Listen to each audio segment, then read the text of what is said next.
Due to the graphic nature of its content, listener discretion is advised. From the halls of Montezuma to the shores of Tripoli, we fight our country's battles in the air, on land and sea.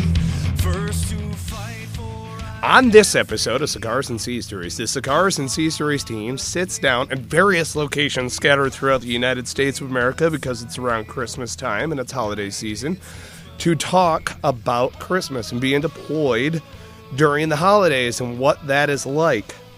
This is going to be a two-part episode. The first one's going to be over Christmas. The second one's going to be over New Year. See? We got it all locked up. We got it figured out for you guys. If you haven't already done so, check out CounterStrike Coffee right now. Enter in Cigars and Sea. When you get to the coupon code, you'll get 10% off. I'm taking a sip. Oh, God. Check us out. We're also posted on veteranslist.us.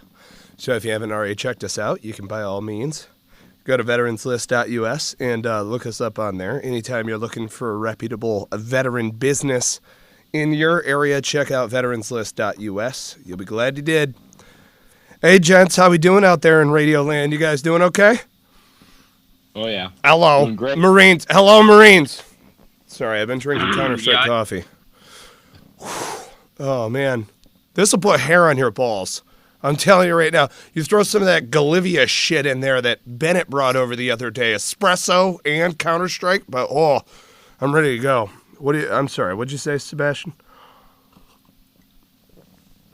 Hello? Not anything important. Is he there?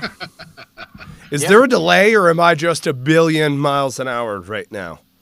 I think you're a billion miles an hour. Son of a... Well, all right.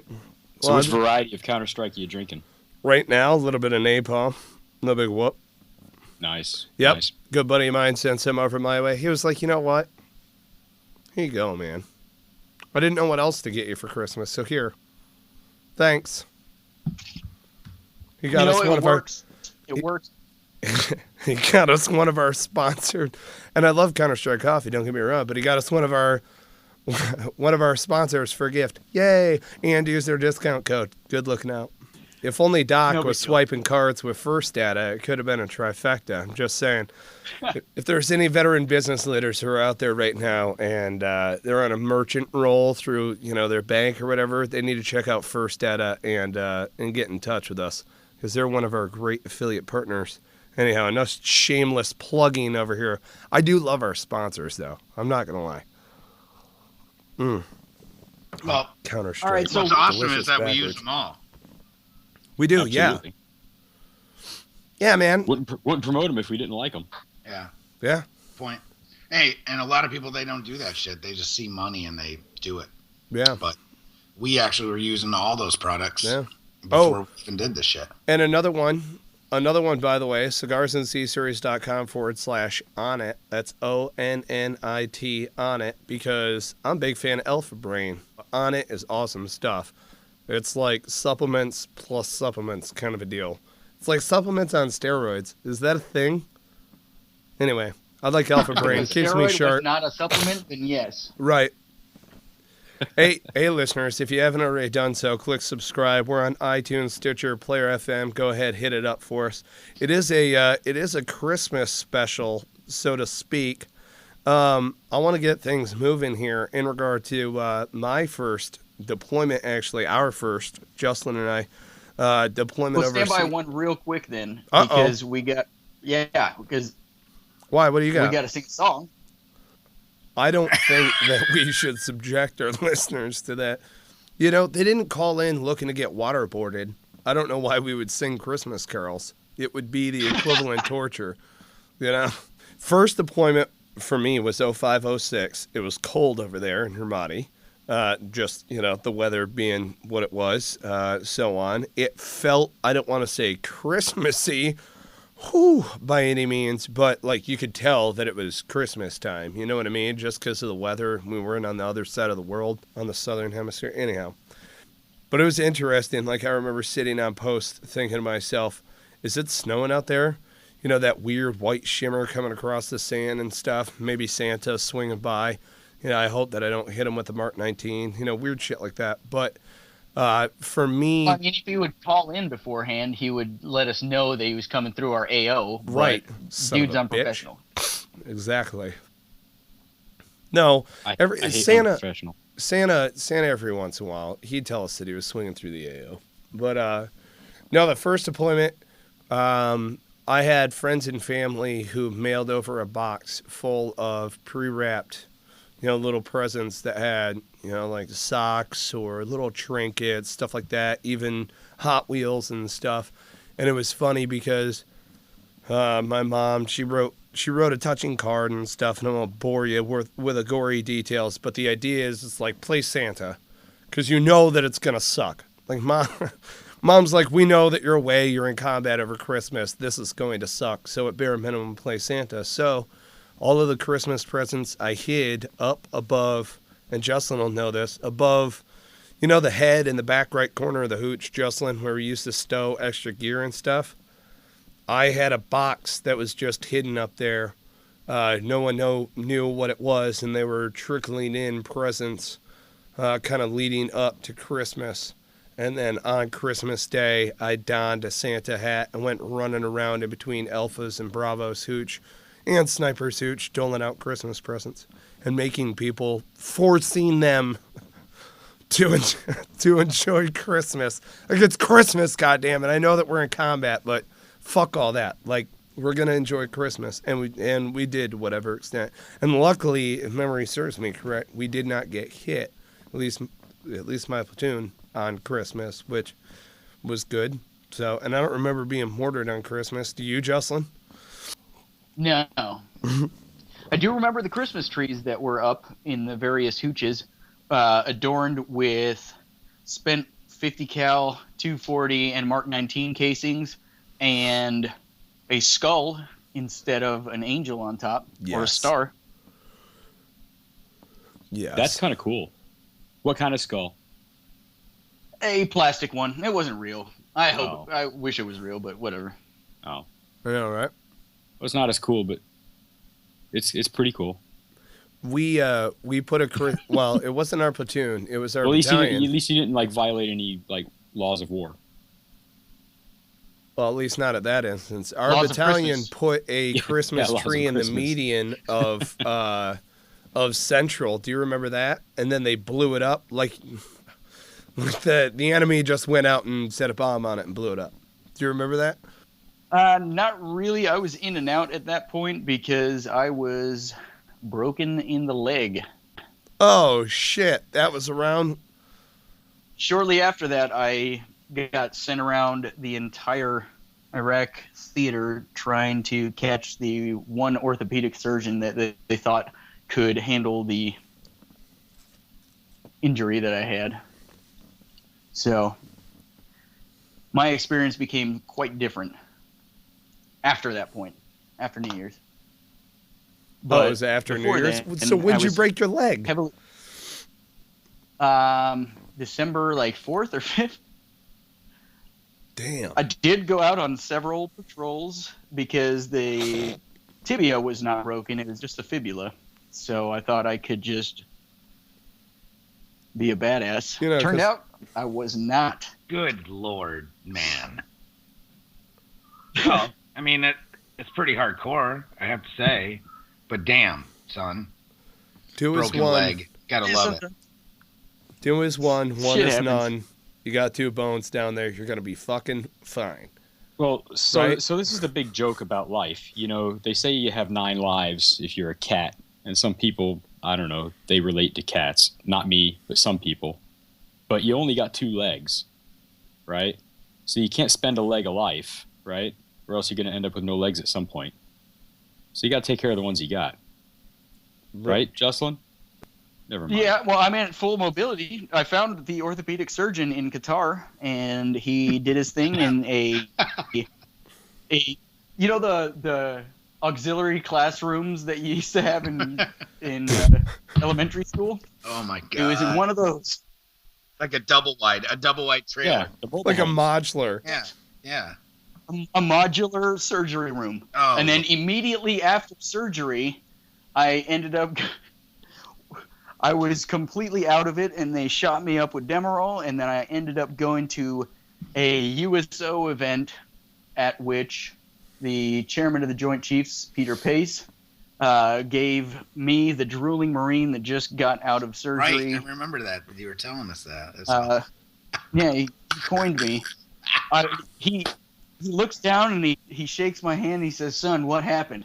And I start trying to speak, but only drool came out. And he was like, "Okay, then I'm out." Handed me. He had pity on you. Yeah, pretty much. That got his coin. So I won every challenge after that because I was like, "What? Is there a higher military coin?" Oh, SecDef and President, but they're not military coins. I do not accept that. So Indeed. I do not accept your bullshit appointee or elected official. Exactly. Yeah, Peter Pace is a good guy So- too. I like that guy. Yeah, he was nice to me. So I understand your reasoning though, as you're going out on missions, because for the most part you're just riding, right? You're just in a vehicle for at least part of it. So you're like, well, I guess I'll only be on my legs for part of the time, right? No, I mean it happened. He's a fucking dismount, dude. Like that was. No, man, that would be like if me, a driver, broke my leg. Like I would have been good. I probably could have stayed in country, for an extended. Well, for the last week, I did end up driving, and I got to chill out with Mont in the vehicle for a while, and I used my left foot to drive. Well, there you go. There's no clutch. Damn. Nice. How weird is that? Driving with your left foot. It was interesting. And then finally my VC saw me hobbling into the shower, and he's like, "Why is your ankle black?" He's like, "What the fuck is wrong with you, Justin?" I was like, some shit happened. Yeah. Some shit went down, and yeah. Merry took care of Christmas, business. Jocelyn. Merry Christmas. Hey, weird. A little question, a little bit off topic though, but do they make left-footed cars? Left-footed? Left. Yeah. No. So the assume not. gas pedal would be on the left, and you know what I mean? Right. I think that would be a special accommodation that I you'd have think to that have it's kinda- engineered. I mean, Yeah. but I'm just wondering if they possibly make them. You never know. They make cars with the all the driving apparatus on the right side for like mailmen and people in the Commonwealth countries. Or the driver's ed cars. How about the driver's ed cars that have all with the brake sides? The brake on the right side. Yes. Yeah. That's so I never fucking saw the up. steering wheel. Like I remember, No. remember on old school TV they had like two steering wheels for the driver's ed. That's bullshit. Right, But right. the brake, oh yeah, they had to apply that bad boy once or twice. My bad. Hello. So Yeah, you'll have to even forgive me. the, I'm in a weird mood tonight, so I'm gonna. I have weird fucking questions and No, comments. that's a good question. Because like even in Okinawa, they drive on the wrong side of the road, and so the right driver is on the wrong side of the car. Literally the left side. Yeah, and But the driver is on the right side, Tim. yeah, he is the driver. Well, yeah, he's on the wrong right side, right? Copy. Is it true in Okinawa that But they the dole out relationship traffic of the gas tickets with pedal a samurai? and the brake pedal are still the same. You still have the gas on the right and the brake on the left, even though you've switched sides of the vehicle. They don't switch the relationship of the pedals. which Same doesn't- thing with my mail truck Jeep. Yeah, exactly. Yeah. Correct. So no, to answer your original question, never heard of a vehicle with a freaking Left brake footed. pedal on the right and a Right. gas on the left. All right. Never Well, heard. I think an entire population piece has been ostracized, and I think we have another business deal. No, do, I because think they're it's all bullshit. witches. If they're We might lefties, have they're to address this witches. need. I right? think there's a need in society for a right foot brake, left foot gas vehicle. Hey, disabled veterans. Somebody wants one somewhere. I'm just saying. Yeah, no fucking way. No fucking way. No, nope. Ah, shit. Love it. Anyway, You guys ever been deployed on Christmas? nah, never. Oh, I have. Twice, actually. Well, I was lying. I have been. yeah, exactly. No I know you shit. have. So the first deployment that I had on Christmas. Now, when I was in the Corps, No, never. Never. So this is a great opportunity for those who just became acquainted with Cigars and Sea Stories to remind you of the fact that Bennett is a turncoat. Oh, yes, Bennett, he's Benedict Arnold. Turncoat. Bennett used to be a Marine. My name's not Bennett on this show anymore. It's Benedict. Yeah. Mr. Arnold. General Arnold. Just call me fucking Mr. Arnold, bitches. You Judas Priest. Then he went to become a soldier, Yeah. which, you know, we like He's some so bad. soldiers. You know, we've had them on the show. And Mainly Rangers, but we'll give them a hug, you know, just like anybody else. But when you're a turncoat to become a soldier, then we let you on the team. Title carries with congressional order. Marines can be soldiers. yeah. So Soldiers can either way, become Marines. correct. So I may have been I was a Marine in a soldier's uniform. That's all. Right, it's That's- like a wolf in That's getting sheep's confusing. clothing. It's Right, beyond my correct. scope of It's comprehension. beyond my fucking scope of comprehension. Yeah, because I'm still a Marine. So now it's like every other crazy shit in this world nowadays. I identify as a Marine. There you How go. about that? Bennett, you know I still love you, bro. Yeah, I know. So Did you get to wear an Wait. 8-point? Because everybody was wearing the BDUs at the time, or were you in tricolors? We were in BDUs. We So still had BDUs, BD. did you get?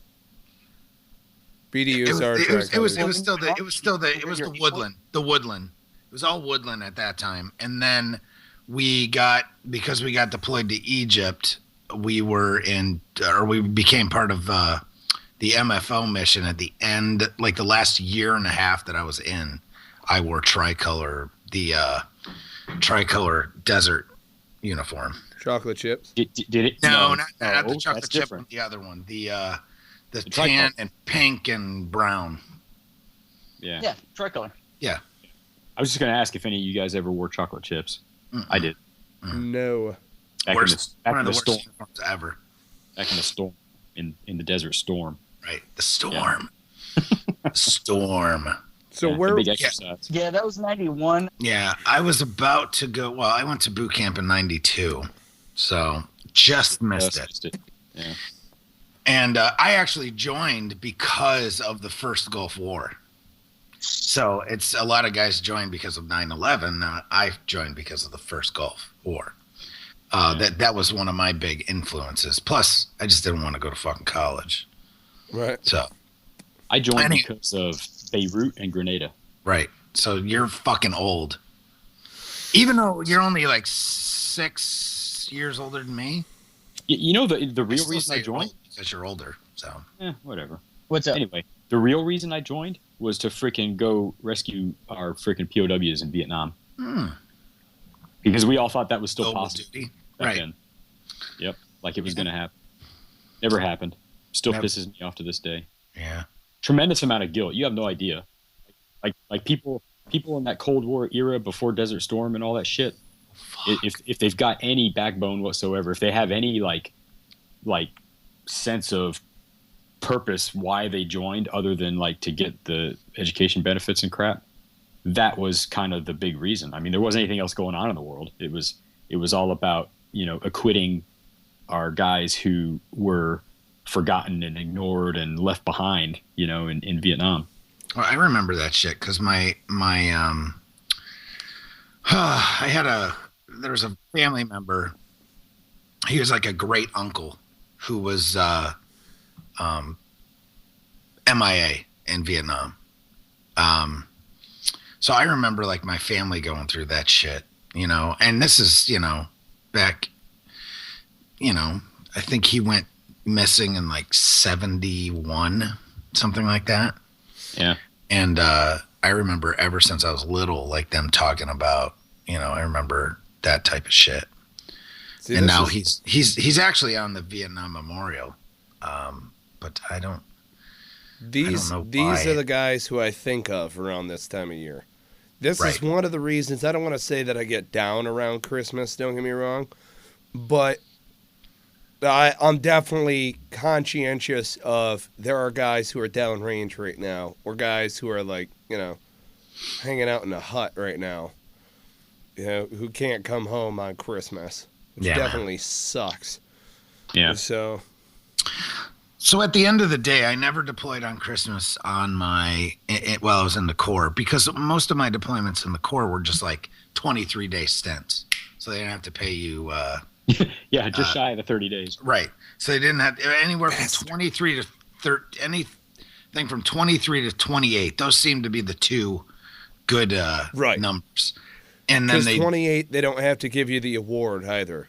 correct. So you'll be good. No citation, no write-up. Yeah. So like we went to Alaska. It was like 28 days. We went to Italian California. staff miraculously gets held up for 48 hours. Oh, it's I weird. gotcha. It's fucking It's very weird. strange. Yeah, it's Right. all about the family separations allowance. Right, exactly. So, And any so hazard there was a you- lot of those little fucking Correct, deployments like that. So, heaven forbid they wouldn't put us out on a holiday because whatever. I know they worked around it, but anyway. So it's so our command didn't have to be out too, because usually when we were out, at least either the BC or the XO was there for part of the time with us. So I know those guys weren't going to be out on Christmas if they didn't have to be. You know what I Right. mean? Yeah. So at the end of the day, I did deploy to Bosnia when I was in the Army, if that's what you want to call it. I prefer Herzegovina. Okay. I'm just kidding.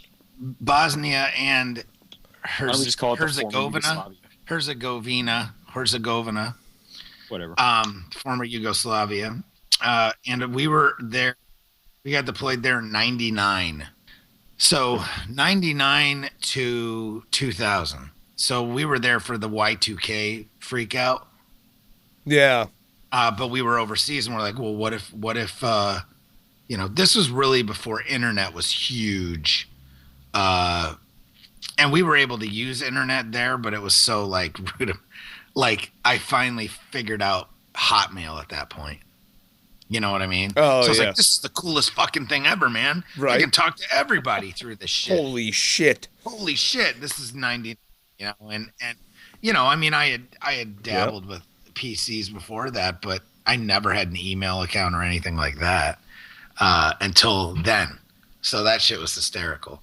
So we get, you'd go in and you'd be on chat rooms and we're like, what the fuck happens if this shit all goes down, man? What the Right. fuck are we going to do with our spare time? Because in Bosnia at that time, it was literally, you had like the internet cafe or whatever the fuck you wanted to call it that we had on Camp McGovern in like very northern Bosnia. Or you could go to like the pool hall and like drink raspberry tea or some shit, that they had, which was some good freaking Turkish tea. That shit was the bomb. But there's only so much pool and so much ping pong you can play. And you're going to shit your brains out if you sat around drinking raspberry tea all fucking day. Oh my God, yes. So that actually is a funny story. Wait, is that a natural laxative or something? Yeah, well, yeah. I think so, Yes. because I remember shitting what looked like gas station chili There you go. after I drank a few cups of that, like for the first time, and I was like, oh, I gotta cut back on that shit. Because then the only other thing that we could go do is like they had mid rats, so that was cool. So we got to run over and eat like, those Mid rats like, are the shit. yeah, mid rat like chili and stuff like that. You grabbing Whatever, lunch? we're Nah, fucking- fuck it. fucking Grab dying. mid rats. Yeah, we're fucking dying because we're all starving. Because at that time, what do you do on deployment?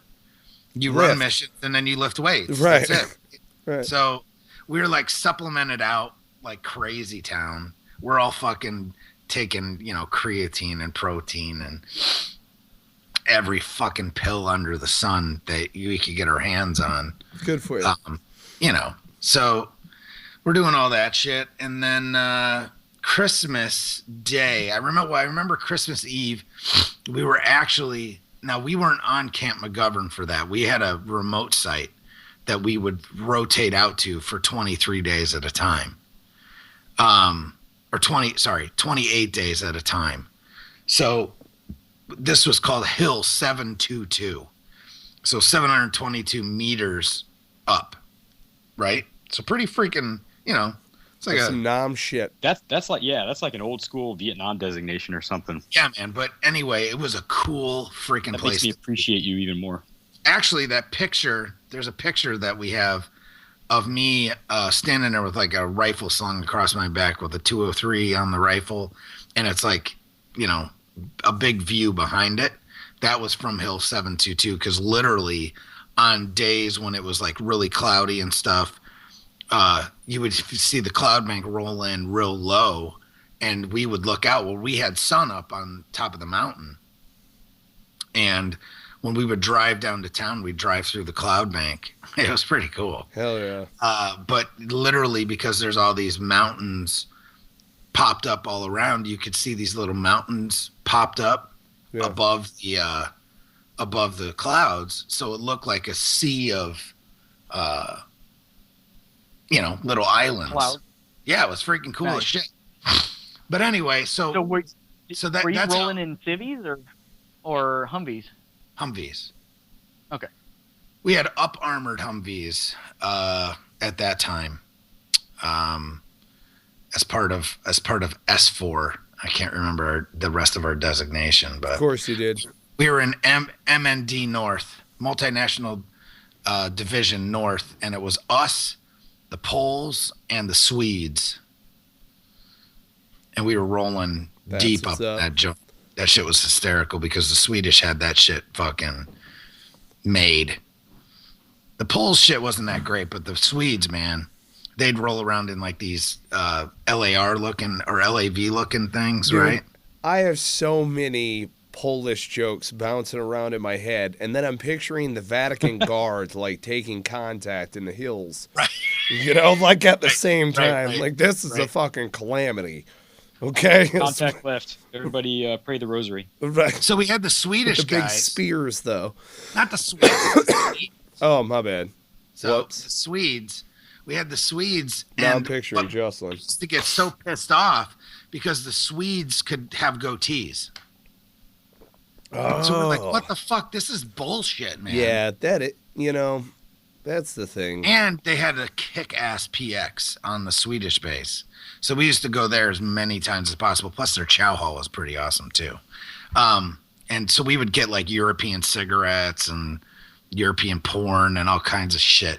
It was crazy, but it was a lot of fun. So either way, we were up on top of this hill on Christmas Eve. Everyone decided that we were going to do like a Christmas tree in the chow hall. So we had like this little like chow hall set up because that was the coolest thing is we had just enough people up there to get a cook.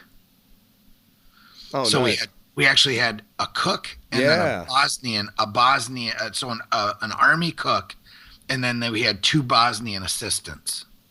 Did the cook actually cook, or was it Oh, yeah, T-Rats? man, absolutely. So we ate like kings up there, dude. It was That's awesome. nice. So we actually put together our lieutenant, our platoon sergeant, and all the squad leaders went in and they like made up a special menu for Christmas Eve, and we went and like cut down a freaking evergreen out of some dude's yard and decorated it and shit. And I remember a couple guys pulling guard at the gate that we had, and they were wearing Santa hats over their Kevlars. And I found that shit was hysterical to me. Hell yeah. But dudes were rocking it out. We just made it as festive as we could, and had a lot of fun, man. I remember we watched somebody's wife had sent It's a Wonderful Life. So we got to, whoever was on duty got to watch that shit. Every time the bell rings, an angel. We had a gets cool his wife. platoon sergeant, so he kind of demanded that we, do this shit. And then on Christmas Day, we had the chaplain came out. Mandatory and fun day. Yeah, mandatory fun day. Yes. And then, yeah, man. It's awesome. That's cool. It is. So that was a lot of fun. And then the second deployment that I had, which I'll wait to talk about till later, was in Sinai, Egypt. And it was a lot of the same type of tomfoolery, except for it was, we were up on the side of a freaking mountain the same way, kind of in a remote site on Christmas. And it actually snowed in Egypt. So we were like, what the fuck? Side of a mountain or a pyramid? No, side of a mountain. We were literally on a cliff, right? Oh, we were God. on this 560-foot cliff, right? They had this 30-foot tower. Now, I never had to do guard duty out in them. It was just observing the Gulf of Aqaba, making sure that the Israelis and the Egyptians didn't fight or whatever. And if they did, then we would have to report it. But there was this 35-foot freaking tower, right? Guard tower, which everyone knows about the different guard towers. But this one was perched on the side of on the precipice of the edge of this freaking 565-foot drop. Yes. Right? That's awesome, dude. And on top of that, what was crazy is literally, oh, dude, I have this picture. I've got to post it on our website. It's ridiculous, where it's literally just off. It's the sun. It's a picture of the moon over the edge of this cliff with this guard tower in it. And it literally looks like there's nothing beyond it but space. It's freaking insane. So anyway, nice. So we spent our Christmas out there. And there was some funny shit with that, but I'll let somebody else go first. So, well, I never did any funny shit, so my stories are boring. You never did any funny shit? Of course. Do you not know me? Come on. Everything's literal, and I take everything too seriously. Tim Parker, and I'm angry all the time. Captain Serious. Captain fucking Serious over here. No, we had some good times. I guess so. The first time I think I was deployed. My first deployment overseas was actually to Panama, and we were only gone a month. And it wasn't actually over Christmas, but it was right before Christmas. We were gone over. Right? Huh? No. We were gone over Thanksgiving. And then I think we came back on December 8th or 12th or something like that. I don't remember. Whatever, like early mid-December, something like that. And so Operation Just Cause kicked off the week after we left, and I think it had something to do with our battalion commander got in a pissing contest with the SF captain, who tried to brief our battalion staff on what was going to happen, and the White House had already determined, DOD had already determined that the SF was taking the lead on Just Cause, and that anybody else that wanted to play kind of had to go with their plan, and our battalion commander thought that just because he outranked this captain that he was going to get his way. And I remember I was we were at Fort Sherman on the Canal Zone there, and I remember being in the head taking a dump, and I came out and was walking past the conference room that they were in, and I heard all this yelling. And so, I was a young brand new corporal at the time, so I just started walking faster. I'm getting out of here. And I started to walk out the main door outside, and all of a sudden the freaking conference room door burst open, and this freaking captain came stomping out and blew past me, and I'm like, oh shit, what's going on? And that's when all the rumors started flying about, their pissing contest and everything. But that's why we didn't stick around for the actual Just Cause, was my understanding. But get back to the holidays. We didn't. I don't even remember Thanksgiving being celebrated. I'm pretty sure we did, but I don't remember anything about it. We were having too much fun freaking doing jungle patrolling and all that kind of crap. And it's always Marine Corps birthday, happy birthday, Marines. Thanksgiving, yeah, whatever. And then Christmas comes around, you're like, yeah. Well, I had a good Christmas though, because we got home like I said, right about when everybody starts to take their leave block. And so I went home on leave, and, I had all these cool stories about Panama to tell and all this kind of stuff. And, of course I couldn't tell any real cool ones because we left before all the cool stuff happened. But essentially what 3-5 did was we kind of laid the groundwork for the 7th ID Army unit out of Fort Ord. They went into Gamboa, which is a town about midway on the Canal Zone, like right in the middle. And they took that town, but we actually did the full dress rehearsal for that, live ammo and all, while we were there, and established some checkpoints and LZs and all that crap.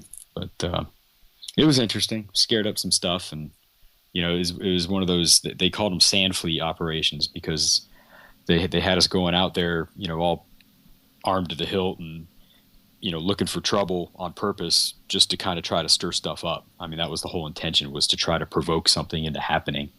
And not a whole lot really happened, but it was fun. And we actually started off the first couple of weeks doing the jest training, the jungle evasion survival training course. That's what Fort Sherman was known for. That's where the Army's jungle operations training course was. Well, that's what they call it. Yeah. So the Marine Corps called it jest. That was in the Philippines and now Okinawa, but the Army calls it JOTC, Jungle Operations Training Course. And so we were running all our guys through that. And because I was 0351 at the time, I got to run the booby trap lane. We didn't call them IEDs back then; they were booby traps. And so we had this little pathway through the jungle that had all these different booby trap arrangements set up, and you'd run the guys through, and they'd have to detect them and avoid them and all that kind of stuff. Pretty cool. But fucking IEDs now in the for jungle. you guys, Screw that. What was any part of this? The missions where they would spin you up, fly you out on a C-130, and then only when they gave you ammo did you realize it was blanks and not live fire and real? No, we were carrying live ammo. Like, no shit. So we went down there to do JOTC. That was the mission. It was a training deployment. And we were planning on being gone a month, and we all knew we were coming back after a month. We all thought, because it was all in the news, everybody that was watching the news knew that something was going to happen in Panama sooner or later. And we were all like, oh, this is great timing because we're going to be there for it, Well, as luck would have it, this stuff happened where we basically were uninvited to stay for the party. And, some couple of East Coast units came down and got to play the LAVs and stuff like that. I think it was, what was it? Some guys from 6 Marines, I think, from the June got to come down. But they sent us back right before it actually started. But no, after about, like I said, the first week or two of training, we actually started doing live patrols out in town, up and down the Canal Zone, and they would fly us in the middle of the night, and we'd go do like a no kidding combat patrol in the middle of town, just hoping that some of these PDF, Panamanian Defense Force guys would come out and try to start something. And that never really happened, but that was the intent. And no, we were loaded to the hilt with live ammo, day one when we stepped outside Fort Sherman. So, live AT-4s and law rockets and God, the lovely fucking law. I love those things, man. They're still I do making too, them. man. Hell yeah. We used to play with those to breach doors all the time and shit. A lot of fun. Their flight pattern can be erratic as fuck, though. And then if you pull that bitch out of the back of your Humvee, you better make sure you pop that motherfucker open with it faced in the right way. Because if you're bouncing around in the back of a Humvee, it'll build that static charge. I saw one time there was a guy, we were just doing a training shootout in Pendleton, and a dude clacked it open and shot one off at misfire and went down range. We all just jaw dropped. Just like, what? What? Oh, dude. Yeah. Well, like with any weapon system, it helps to know what you're doing. Yeah. Shit, yeah, man. Oh, man. I carried a law 98% of the patrols that went on in Afghanistan. I had a law on me. Yeah. Fuck yeah. And I never got to shoot weapons, that man. bitch at anybody. Oh, I was so pissed. Ugh. I would have loved to have blown somebody up with a law rocket, but unfortunately, never got to use it. Shit happens. I had Firewatch Christmas morning. It was like that last, you know what I'm talking about. It's like the balls watch until sunup. Yeah. And I had the black parka on. It's Ramadi. I'm cutting the triangles in between the trucks. Like, this fucking blows. Kicking rocks. Like, you're doing Firewatch, but you're doing it for QRF. So basically, you're just sitting there as a pair of eyes, and ears for QRF. And my buddy Matt Fell comes out, who we've had on the show before, and he's like, "What's up, dude?" I'm like, "No, fucking nothing. Whatever, Firewatch. You relieving?" "Yeah. All right, cool." And like, I was shocked that he came out, and so we like just bleary-eyed in the morning, haphazard, the sunshine just right. He's like, "Hey, snap a photo with me," and sets the timer on one of those plastic jobs or whatever, and sets it kind of on the wheel well, of the Humvee, and bam. And I have that photo. I'm going to post it on the web. But it's these two 19-year-old punk-ass motherfuckers who thinks that they're going to, like, crush the throat of the enemy on Christmas morning. Right. And it's just like, yay, halfway through deployment. Cool. You're like half depressed, and then you're like, "Merry Christmas, mommy." Like Saddam's palace is in the background across the river, and you're just like, "Oh fuck, man." All right, birthplace of civilization, huh? All right, pretty sweet. Yeah, there you go. There's a good Christmas moment.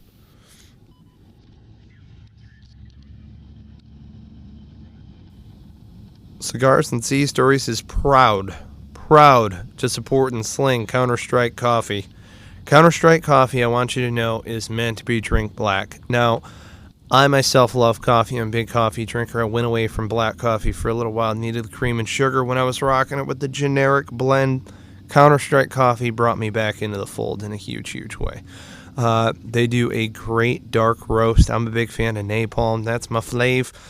Smooth operator is good, though. It can go with cakes and pies, and I got a bit of a sweet tooth. I know a couple of us do, And then also Firewatch. I mean, Firewatch, that's going to be the kick in the ass that you need in order to get your day going the right way. You know what I'm saying? If you haven't already done so, check out CounterStrikeCoffee.com. Use promo code Cigars and Sea. You will get 10% off. Again, that's CounterStrikeCoffee.com. Use promo code Cigars and Sea to get yourself 10% off. So I was actually deployed for Christmas just twice. The first time was in Desert Storm. I was with 3-5. We deployed with 5th MEB out of San Diego on ship, and stopped in Hawaii and the Philippines on the way to the sandbox. And if I remember correctly, I'm wanting to say I think it was 2 days out of Hawaii, headed towards the Philippines. So there was a memorable event that occurred right before Christmas. It was we lost the ship's starboard. There was the search and rescue Huey that was assigned to the USS Tripoli. Holy shit! It went down in heavy weather at sea, and they lost all hands. They only recovered one body. Damn. But the best I can recall, I think that was 2 days after we left Hawaii, and I think that was 2 days before Christmas.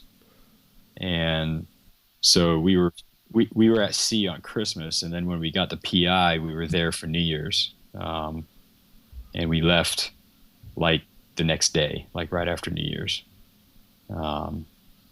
So being on ship, I mean, there wasn't a whole lot to it. I remember the berthing space we were in on the Tripoli was it was sort of an overflow berthing space. It was actually in the area where the ship's aid station was, And so when they brought the casualty from the helicopter crash aboard, of course he was already gone. But when they brought him aboard, they kicked everybody out of the berthing space, and we all had to go find someplace else to hang out for a bit, while they were doing their thing. But I remember we had some guys had little lights strung up on their little the little wall locker things. Yeah, and wall lockers really sort of it's too grandiose a term. It's a misnomer. Yeah, for how small that compartment is, huh? Yeah, it's like a 15 by 15 inch square, cube. It's like like a cubby hole. Yeah, it's just a cubby hole, but it looks like a wall locker, right? It's that kind of a thing, little metal box, whatever, where you keep all your trash. And so on top of one of those wall locker units, somebody had a small tree that was like, I don't know, 18 inches high or something, and they had the lights plugged in and all that. So that was our big Christmas tree, and it was cool, we had fun, but it's just another day on ship. It's not like there's a whole lot going on, you're planning for the mission and, trying to get out on the weather decks to PT and whatever when you can, and, get out from underneath the being down below. I actually liked it. I like being on ship. Particularly the Tripoli was nice because, there's lots of space out on the deck when they weren't doing flight ops. You got a pretty good sized flight deck to get out there and actually run, as opposed to the amphibs. The flight deck's quite a bit smaller, so it's hard to even get to a run, much less sustain a run. But yeah. So did a lot of calisthenics. I was with State Platoon then. I was a sniper team leader, and so we'd go out there in our little sexy UDT shorts and on a nice warm day. You got to be different, don't you? Yeah, dude. Hey, you gotta rock those UDTs. If you can fucking get away with the UDTs, you better rock them, bitches. Dude. Well, that was the uniform back then, dude. It was not like we weren't being different. That's just what we did, And nowadays, it's like, well, they don't issue them to anybody, so everybody thinks, ooh, that's like old school. But the thing back then was, when you're on ship, that's all you're wearing. You're not wearing skivvies on or nothing. So you're out there doing hello dollies on the freaking flight deck, and everybody's balls are hanging out. Motherfucking frogs fucking ribbiting everywhere, dude. Fucking hell yeah, man. Dudes are catching good tans, and all this kind of stuff. Yeah. But you go out there in your UDTs, and everybody strips down to their, strips their t-shirt off and lays it on the non-skid, so they're not tearing up their back and they're doing flutter kicks. So yeah, funny. It was good times.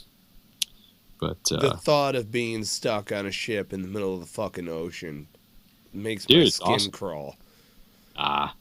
You haven't really experienced the entire Marine experience until you've been on ship. 'Cause, I mean, that's what it's all about. That's why we're Marines and not soldiers, because we do shit from the sea. But it's a great experience. I wouldn't want to do it too much, but doing it a couple times was cool. Watching the underway replenishment when they pull up the supply ship alongside, right? And they shoot the cables across, and they have this little rickety ass freaking little dolly or whatever that gets hoisted across from one ship to the other, and some dude has got this enormous life vest on and his little helmet and stuff, and a sailor in his little dungarees and all that. He's dressed up like that, and he's in this little bucket holding on for dear life as they're hauling him across from one ship to the other. That's hilarious. And that guy is a fucking squid. Yeah, for real. Well, they do that all the time. It's whenever they need to, transfer a person from one boat to the other. It's if they're underway, it's a hell of a lot easier just to move the ships alongside than it is to pay, however many thousands of dollars it is in fuel to lift a bird off and fly him over. Right. It's a lot less expensive. That's so great. Yeah. Dolphins, particularly when we got down to the South Pacific, the Dolphins like to play in the wakes. All the turbulence that your bow cutting through the water creates. Yeah. The Dolphins like to play in it, and so they'll come right up alongside, and you can see them right there, and they're just like playing around in the turbulence and stuff. It's pretty awesome. And of course, for seafaring people, dolphins are a sign of good luck. So. We all Right. like to see the Dolphins. Well, for some, they're a sign of rape because they're rapers. Rape. And- Dolphin rape. Every time Dolphins comes up, you have to tell He's us that gotta they bring up rape people. That they rape people. You got to think that's warn the us. exception and not the norm. I'm pretty sure they don't like normally go around raping people. They're not I'm just echolocating for the purpose of rape. You know, it's probably They you know, were like playing food. around. You thought they were playing around, but it was actually them waiting for a man overboard so they could rape him. Jesus. Oh my God, George! I've seen this before. Get in the wake. They leave them for a while. We can get a few penetration. George, On that get in the wake, just like this. Wait. One of those bastards will fall. We'll get them. Yeah. Drink a lot. We're gonna We'll get them. They drink a lot. The guys in the green push the blue ones off. Come on, George. We're gonna get them. Get in the wake. holy fuck. That deployment was the best deployment I ever had in my life. I mean, I deployed 4 times in the 4 years that I was with 3-5. 2 were UDPs, and 1 was to Panama, and 1 was for Desert Storm. And that was by far the best deployment ever because it was epic. You know, it was 7 months, but it just seemed to keep going on, and different things kept happening. You know, so getting to be in Hawaii and the Philippines during the holidays was freaking epic. You know, and we're on our way to war, right? So everybody's all hyped up. You know, can't wait to get there. Blah blah blah. Even though they tell us we're all gonna die. You know, You're all fucked. well, yeah, no. Once more into the breach. Yeah, once we fall into the water because you're gonna get fucking raped. Get George and his buddy over there coaxing him into it. Well, we were unaware of the whole rape dolphin thing at the time, blissfully unaware. But I guess that shit can It's happen. now on your. It's on your body at all times on that orange card that you have to carry. Beware dolphin rape. Honor. It's like, do you have your honor, courage, commitment? Yep. Arrive alive? Yep. Dolphin rape? Yep. What Wait, to do? what? What Wait, to what? do in case of dolphin rape? It's like, don't touch desert tortoises. Swim faster. Jeez. Fuck. I swam with a lot of dolphins. Never got raped. That's because they knew who they were fucking now, with. I also had a dive knife on my fucking. Exactly. That was gonna George, you see that one? See the blade? Don't I'm gonna fuck. fucking fuck you up. Don't fuck with that Bennett, one. You're What's in a up? safe place, man. You're among friends. No, I It's not your if fault. I got Tell raped us. by a dolphin, I would fully admit. Because who the fuck can tell that story? Go ahead and let it out, man. Tell us all about it. Tell us about Story. That would be an epic sea story. I don't know. Oh if my god. Not that one he's Yeah, wearing. I don't think about it, but oh my god. George, I'm not don't get that condoning one. It's a not full condoning black body rape. condom. Any entity at all, but holy fuck. Could you imagine if somebody got on and told a story where they legitimately Dude, got raped by a dolphin? I'm not I going to still have name my names. doubts as to whether I even believe that this is possible. Listen, I mean, I'm not going to Sebastian- name names. Sebastian read it on the internet. It has to So be it must true. be true. Yeah. It has. No, there was a guy. Okay, I don't know if he was a guest or not, but one of the guys He that was. Jocelyn and I talked to legitimately either was or bared witness to dolphin rape. This is an awful subject. This is a Christmas Hey, Merry special. Christmas. Merry Christmas, you motherfuckers. Let me move to my second Christmas story. Please Yeah. do. Please do. And so my You know what second I'm going to Christmas do? I'm going abroad- to eat a tuna fish sandwich. My second Christmas abroad was spent in Egypt, and we had these little remote sites that we had, and I told you about that. But we used to have, there was just a squad of guys, so there was 11 of us out there. What was that? Are you alive? What happened? That Don't was, do it. Not right now. He's swinging. Are you okay? It was a dolphin rape. He came out of fucking nowhere in Delaware and tried to get A me. dolphin grew legs, and he's raping on land. Jesus. Oh my god. I thought he kicked the chair out and was swinging. Okay, so Go ahead, Bennett. Sorry. Is he all right? Was there So a break all right, so we're out on now. One of the coolest things about this multinational mission. Now this is post 9/11. 9/11 happened. We were out there, and at that point, I remember sitting there watching the whole fucking thing on AFN, right, on my little 13-inch TV that I had in the television network, in the barracks. And the next thing I know, then when the Pentagon got hit, our freaking alert siren went off, and we're all like fucking grabbing our shit and we're going because we're like, oh fuck, the shit's going down, right? So at that point, they also escorted off all of the Egyptian nationals and foreign nationals that weren't part of the MFO mission. They were contractors, right? So they kicked them off site. So now this is on our south camp in the main area, but out on the remote site, it was just business as usual, right? So we were like basically like, oh my God, I can't wait to get out to freaking remote site because we actually cooked our own food out there, and it was some kick-ass food because we could order whatever we wanted from the supply people. Now, because we had I think it was like 13 different countries used to provide food or money for food. And one of those was Uruguay. Okay. Huh. They provided motor T guys too. So they had bus drivers and truck drivers from Uruguay, but they also provided a lot of the meat that we got. Like cattle or? Yes. And if you don't know Uruguay, right, known for their beef, right? Yes. Beef and lamb. Oh, nice. So you lucky son of a bitch. When we got out there, we were like, hell yeah, we had to put our food order in quick. So on Christmas, because literally before we left, we were eating like mermites, dude. And I think I had like chicken cacciatore like 7 days in a row. And from that point, exactly, every time I smell it, I can't even eat, a fucking 5-star chef could cook chicken cacciatore, and I'd start dry heaving, I think. I think that's like the only meal they ever made. I don't know, man. It was I don't remember ever having Chili Mac. Fucked up Chili Mac. Chili Mac, which was Chili Mac.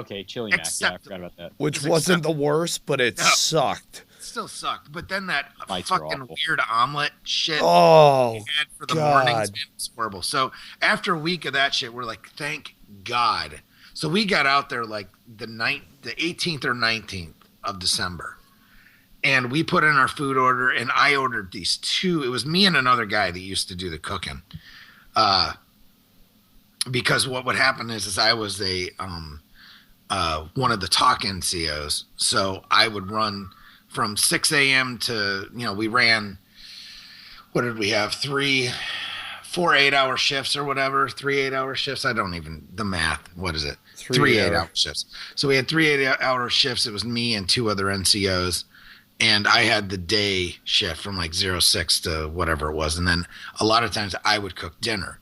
So it was my task. I was like, I'm going to fucking rock out Christmas fucking dinner, right? Hell yeah. So I got these two gigantic, I mean, I'm not shitting you. They were fucking, like you go into like Sam's or Costco or BJ's or one of those big wholesale clubs, those gigantic beef tenderloins that they have in there.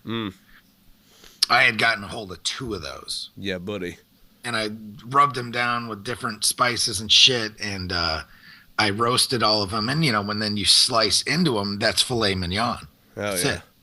So I cooked two of those, and then I was able to get a hold of a few lobster tails and crab legs. Oh. So we fucking went berserk that night on site and ate like fucking kings. It was amazing. So it was way better than chicken cacciatore. I can tell you that. Mermite chicken cacciatore. So that was probably the best. That was one of the best meals I had that entire deployment. But I can tell you, what is a mermite? It's like a giant tray It's like MRE food, but on the mass quantity. Yeah, it's T-rats. It's actually even worse. Yes, T-rats, mermites, T-rats. I say mermites, but mermites are actually the case. But it's basically T-rats. Yeah. I guess that's You the put it in a premise. boiling chafing dish. Oh, it's horrible. Yeah. Jocelyn's familiar. Yeah. So T-rats, but I call them mermites. Sorry. Remember the big green cases that they came in with the chafing dish inside? The worst. On the log train? Oh, yeah. You'd see those steaming green cases coming off, and you're like shivering out there, you know. Oh, I remember we had a first sergeant that used to like swear against them, like when we were out in the field. Yeah. They tried to bring us that shit, and he's like, "Fuck you." And this was a first sergeant where his nickname with his men was El Diablo. So he would be like, "Fuck you! You're not bringing those fucking things out. I want you to bring out like 4." Now, see, actually, these are mermites, so the actual containers that hold either soup or things like that, you know. Yeah. So he would like order like 3 or 4 containers of like chicken soup or whatever, and like bread with like, you know, butter, and that's what we would get. But it was way better than eating fucking T-rats. So we were like, fuck that. Yeah.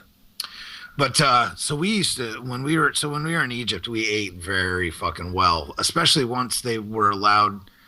The Egyptian contractors were allowed to come back on, man. I'll tell you what, that chow hall was amazing because it was literally, you know, foreign militaries for the most part demand way better shit than what we're offered.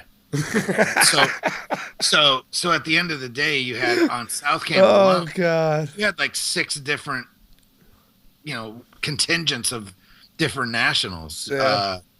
You had us, you had Fijians, you had the Italian Navy, you had Hungarian military police, and so they had all kinds of different food. New Zealanders, you had Brits, you had all of them. So they had like these 3 different, you know, bars of food that were freaking insane. But that all went away for like a month after 9/11. Right. And then I guess they were able to get enough guys background checks done or whatever. And then we invaded shortly thereafter. We went into Afghanistan. And from that point on, we kind of like, you know, we were fucking walking on eggshells all over the country. So once all that shit kicked off and when we went in, after that point, you had like the, what was the second in command of Al-Qaeda that was an Egyptian? Zarqawi. Yeah, man. I'm telling you what, man, when we would go through these checkpoints of the Egyptian military checkpoints, dude, there was many a times I'm like, dude, we're going to get into like the shit with these guys. Right. Especially after we, you know, because a lot of them did not support us invading Afghanistan or whatever. I mean, that's their brethren or whatever. Inshallah. Shit was a little fucking nasty. The only police and military that we got along with unconditionally, and this is hysterical, are the tourist police. They have a subsection of the police forces that are they have a big armband, you know, like an MP armband. Yeah. But it says TP.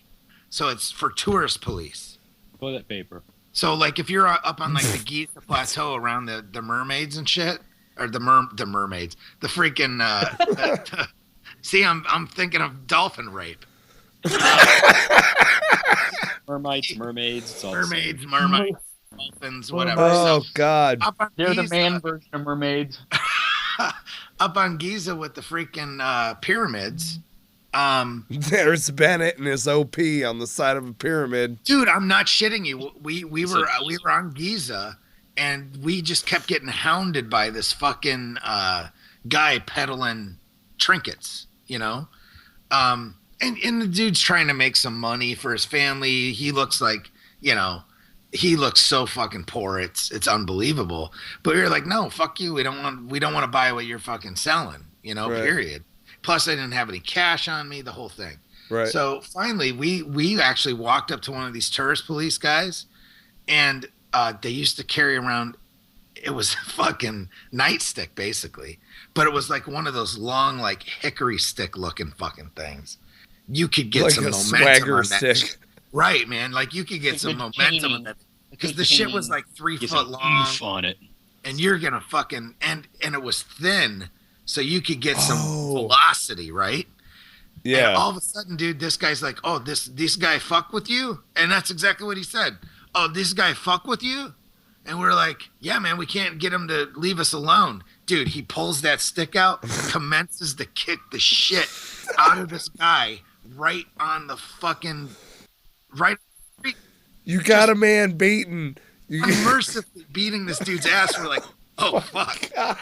So we felt bad, and we're like, well, I'm not gonna fuck with this guy. This guy's tuning this dude up horrible. What?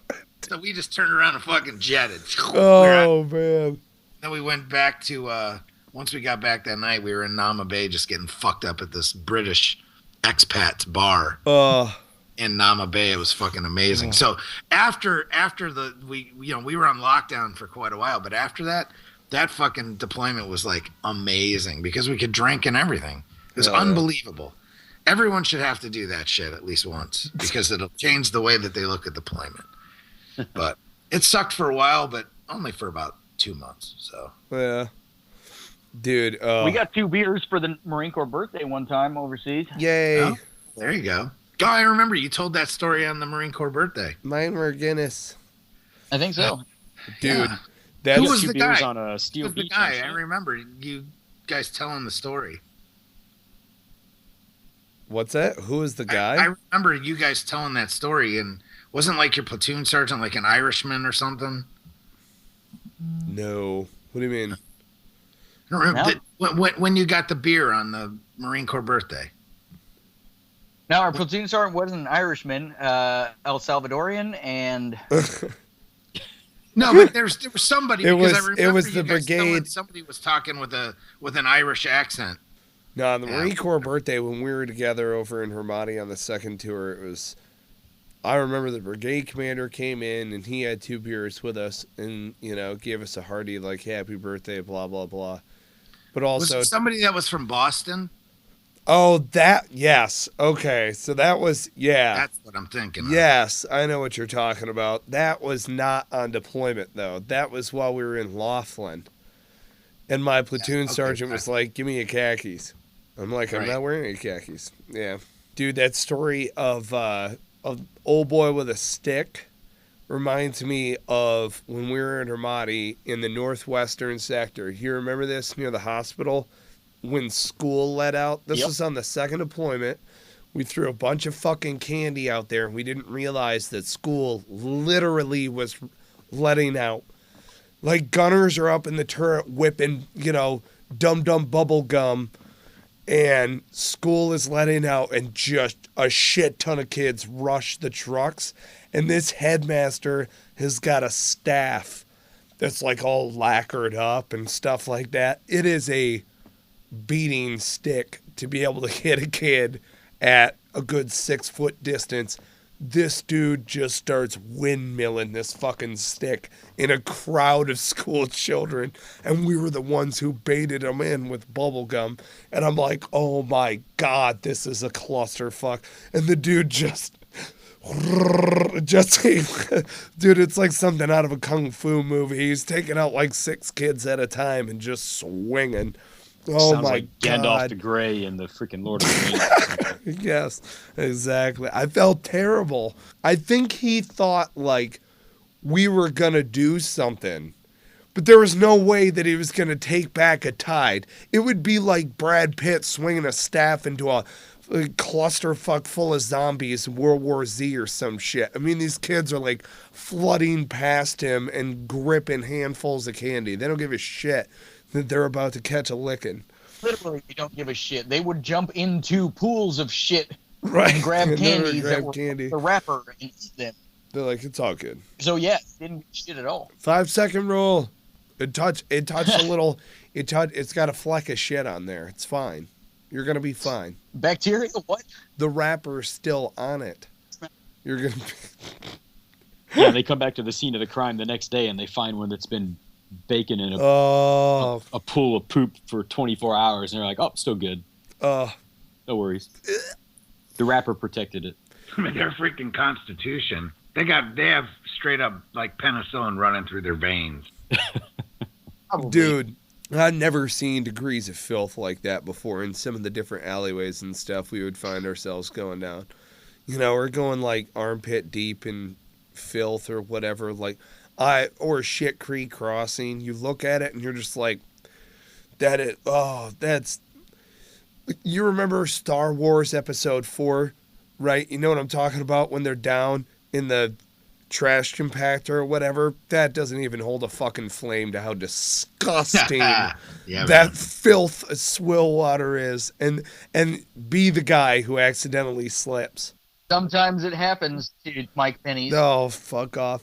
That sucks so bad. I felt worse for the guys who were in my truck. But, oh, man. And in Afghanistan, the water wasn't as bad, don't get me wrong, but to slip and fall into the water, the river, whatever, it's dangerous as fuck because you got a bunch of gear on you so you could drown. And I do not want to go out like that. I do not want to drown in a shit creek. That would be awful. And it's just like, oh, and you think about that. And also, hey, guys, time out, guys. I got to go back, change camis. All right. I would love to continue this patrol, but we're going to go back. All right. So good. Like, you can't do that in the middle of a patrol. You know what I'm saying? Like, sorry, bro. You're going to stink like piss and shit for the next 12 hours. Sorry. Have fun. Not to mention the skin getting waterlogged with shit water. Oh, it's in your boots and stuff. Oh, so bad. Paul used to make me set my boots outside. He's like, either your feet fucking stink or you walk through some nasty ass like swamp water or whatever. So it's like BO reeking from the inside and swamp water from the outside combining. Yeah, you can't have that in your hooch. You got to set that shit outside. All of you listeners out there, if you haven't already done so, make sure that you click subscribe. We're on Stitcher, iTunes, Player FM. We're on a number of different aggregators out there. By the way, pretty soon here, we're going to be on Roots Rock Radio, which is going to be cool. So that's a live internet radio, and we'll get into that later on. But go ahead, click subscribe, rate, review the podcast. Make sure that you give us a comment on there. You guys got any other links that you want to throw out aside from cigarsandseastories.com? Tim Parker, Bennett Tanton. No, Sebastian Jocelyn. I'm wrapping it up. Anybody?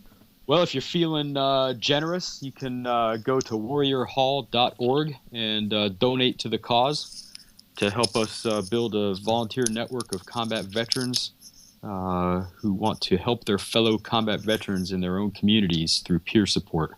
It's tax-deductible contribution, and get it in before the end of the year. Yep. Count towards your taxes. There you Write go. it Just off, saying. baby. Write Just it off. saying. Hey, Merry That's all I Christmas got. to all of our listeners. Take care. Be well. With a big Hope- yet. Hope you enjoy. Silent night. No, dear. Yeah.